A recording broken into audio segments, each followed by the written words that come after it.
여행인문학자 신양란의 아는 만큼 보이는 색다른 지식여행. 오늘은 로마로 여행을 떠나볼까 합니다. 로마 하면은 볼 게 너무나 많은 도시죠. 저한테는 정말 여행의 진수를 맛볼 수 있는 그런 도시인데요. 그 중에서 트레비 분수도 정말 유명하지요. 트레비 분수 한번 가보도록 하겠습니다. 오늘 주제는요. 트레비 분수에 설치된 조각과 부조의 의미는 무엇일까 하는 것을 알아보는 겁니다. 여기가 트레비 분수입니다. 바로크 양식이 아주 장중한 그런 분수인데요. 사실 유럽의 대부분의 도시에는 분수가 많이 있습니다. 크고 작은 분수가 많이 있는데 모든 분수들 중에서 으뜸이 바로 이 트레비 분수 아닐까 하는 생각을 합니다. 어지간히 좀 잘 갖춰놓은 분수도 트레비 분수 때문에 체면이 구겨지는 그런 상황입니다. 자, 트레비 분수는 이렇게 생겼는데요.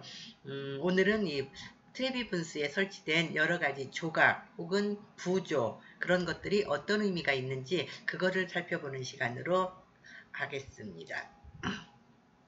근데 사실 트레비 분수 하면은요, 사람들이 제일 먼저 떠올리는 게 뒤로 돌아서서 동전 던지는 거 아닐까 싶습니다. 뭐 동전을 하나 던지면은 로마로 다시 돌아온다든지, 두 개 던지면은 사랑이 이루어진다든지 하는 그런 속설이 전해지는데, 어떤 사람들은 그런 얘기를 하는 사람들도 있더라고요. 로마의 휴일이라고 하는 영화에서 오드리 헵번이 그 트레비 분수에다가 동전 던지는 것 때문에 그런 전통이 생겨났다라고 하는 이야기를 하는 사람들도 있는데 제가 그 말을 듣고 로마의 휴일을 꼼꼼하게 잘 봤거든요. 오드리 헵번은 트레비 분수를 지나가기는 하지만 트레비 분수에서 동전은 안 던지던데요. 여러분들도 한번 살펴보시기 바랍니다.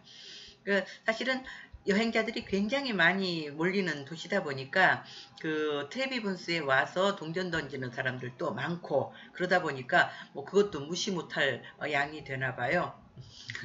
아침마다 로마 시청에서 직원이 나와서 전날 그 여행자들이 던지고 간 동전을 이렇게 수거해 간다고 합니다.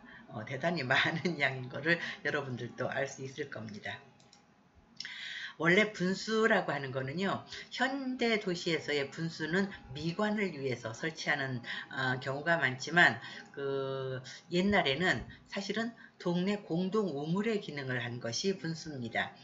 집집마다 수도가 설치되어 있지 않던 시절에 마을 광장 같은 데다가 분수를 설치해서 거기에서 이제 식수라든지 생활용수 같은 거를 공급해줘서 가져갈 수 있도록 하는 그런 기능을 한 겁니다.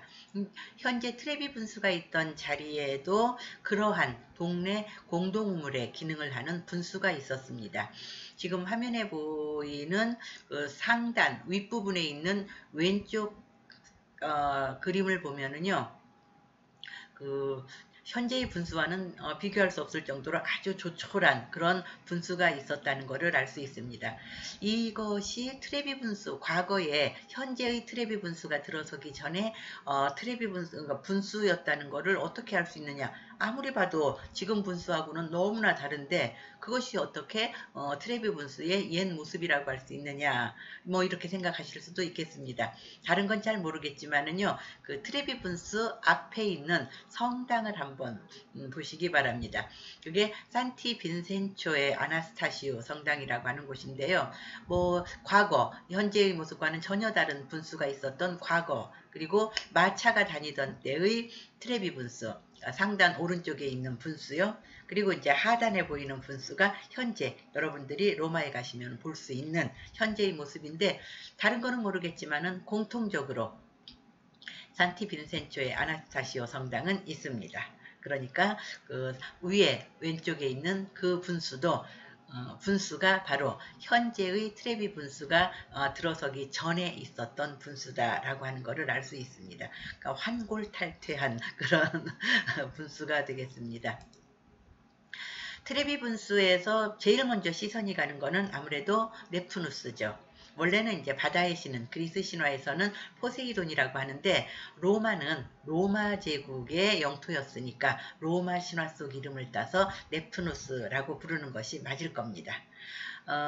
포세이돈, 즉 바다의 신 포세이돈은요, 세상 모든 물을 주관하는 그런 신이었기 때문에 분수대에 가장 많이 등장하는 신입니다.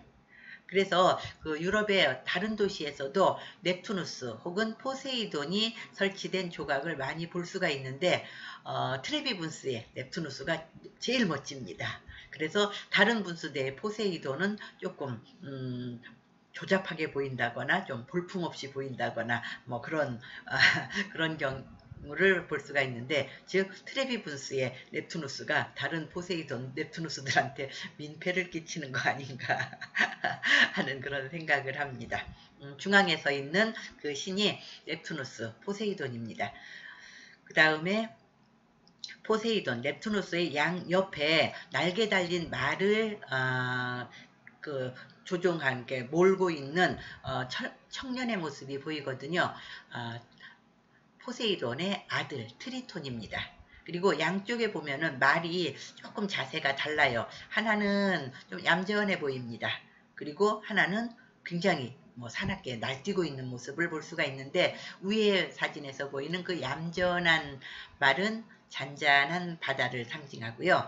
막 날뛰는 트리톤이 지금 제압하려고 굉장히 애를 먹고 있습니다. 날뛰는 말은 폭풍우가 몰아치는 그런 바다를 상징한다, 이렇게 알려져 있습니다. 자, 그 다음에 그 넵투누스의 뒤쪽으로 보면은 양쪽에 여인 조각상이 2개가 있습니다. 그 중에서 보는 입장에서 왼쪽에 있는 여인은 풍요의 여신이고요. 오른쪽에 있는 여인은 건강의 여신 히게이아로 알려져 있습니다. 왼쪽에 있는 여인을 왜 풍요의 여신이라고 보느냐면요. 일단 그녀가 갖고 있는 물건이 풍요의 뿔입니다. 들고 있는 물건, 오른손으로 들고 있는 물건, 온갖 과일이 지금 가득 담겨 있는 그 물건을 왜 풍요의 뿔이라고 하느냐면요. 그거는 우리식으로 얘기하면은 화수분이에요. 꺼내도 마르지 않는, 계속 끊임없이 모든 것이 나오는 그런 뿔 모양으로 생긴 물건입니다. 그래서 풍요의 뿔이라고 하는데, 그 풍요의 뿔을 들고 있으니까 풍요의 여신이고요. 그 다음에 그 여신의 보는 입장에서 오른쪽에 보면은 물단지가 엎어져 있고 거기서 물이 지금 흘러나오고 있거든요. 물이라고 하는 것은 풍요의 근원이지요. 물이 없는 곳에서는 풍요를 누릴 수가 없습니다. 넉넉한 물이 흐르는 그런 기름진 땅에서 꺼내도 마르지 않는 그 온갖 것들이 샘솟는 풍요의 뿔을 들고 있으니까 풍요의 여신이라고 보는 겁니다. 그리고 오른쪽 사진을 보면은 그 건강의 여신 히게이아라고 했는데요. 거기서 제일 중요한 게 뭐냐면은요. 그 여신 옆에, 여신의 오른쪽이죠. 그 뱀이 감고 올라가는 그런 형상이 조각되어 있습니다. 뱀은요. 뱀이 뭔가를 감고 올라가는 가장 대표적인 거는 의술의 신 아스클레피오스의 지팡이예요. 그 아스클레피오스의 지팡이에 감겨 있는 뱀은 건강을 상징하거든요.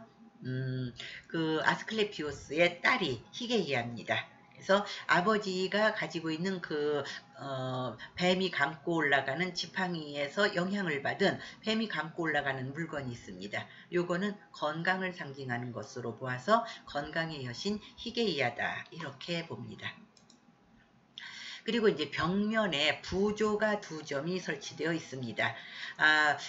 시대를 따지자면은 오른쪽에 있는 것이 좀 더 먼저 있었던 이야기고요. 왼쪽에 있는 게 그 다음 이야기입니다. 오른쪽에 있는 부조는 무슨 내용이냐면요. 한 처녀가 로마 병사들에게 이곳을 파면 물이 나올 것이다 라고 알려주는 장면이에요.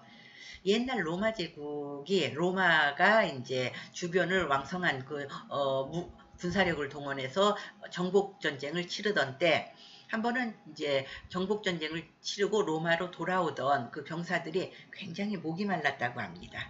그래서 이제 우물을 찾는데 주변에 우물이 없는 거예요. 얼마나 괴로웠겠습니까?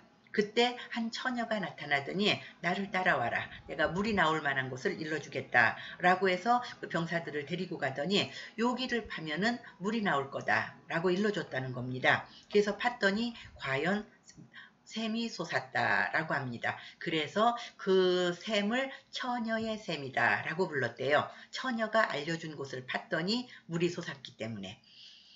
거기가 현재 트레비 분수가 있던 그 자리라고 합니다. 그러니까 그 자리에 이제 처녀의 샘이 있었는데 거기에다가 이제 어느 정도 규모를 갖춰서 분수로 만든 것이 아그리파라고 합니다.